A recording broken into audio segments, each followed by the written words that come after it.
यो भिडियोमा हामी चेक सक्स कसरी बनाउने र कुन मसिनमा बनाउँदाखेरि कस्तो हुन्छ भन्ने बारे चर्चा गर्दैछौँ। यो यो हाम्रो स्याम्पल हो र यो चाहिँ हामीले बनाएको हो। यो सक्स छ नि हाम्रो 144 निडल भएको मसिनमा बनेको हो र यो चाहिँ हाम्रो 168 निडलको मसिनमा बनेको हो। अब यो दुवै मोजामा के डिफरेन्स छ?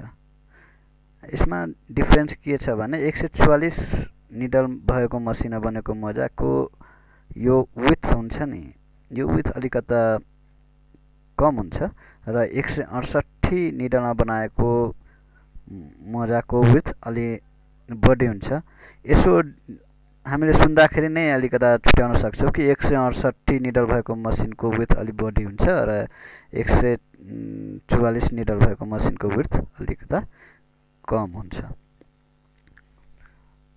त्यही भएर अनि तर प्रायसो यो चेक सक्स भनेको हाम्रो 144 निडलकै मसिनमा बन्छ, तर 168 को निडल भएको मसिनमा पनि बनाउन सकिन्छ, खासै डिफरेन्स हुँदैन।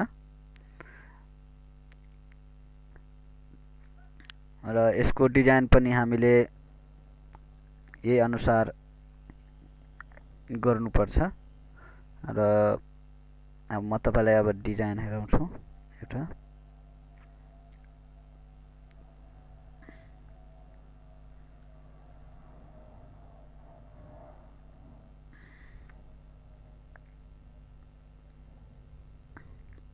यो मैले यस्तो डिजाइन बनाएको छु। अब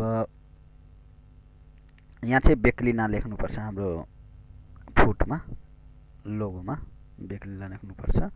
यस्तो सक्सलाई जेनरली हामी लोकल भाषामा चेक सक्स भन्छौँ। यो सिम्पली यो बक्स छ, हामीले यो स्याम्पल हेरेर कस्तो बनाउनु पर्ने त्यति बक्स हाल्नुपर्छ यसमा। त चेक सक्स बनाउँदाखेरि जोकिनु भएन, हाम्रो यो दुईटै मसिनमा बन्छ। 144 निडल भएको मसिनमा पनि बन्छ र 168 निडल भएको मसिनमा पनि चेक सक्स बन्छ। त डिफरेन्स मात्र हामीले दुईटै मसिनमा बनाउँदाखेरि डिफरेन्स मात्रै विड्थमा हुन्छ, अरू केही कुरामा डिफरेन्स हुँदैन। त्यही भएर आवश्यकता अनुसार जुन मसिनमा बनाउँदा पनि हुन्छ हामीले।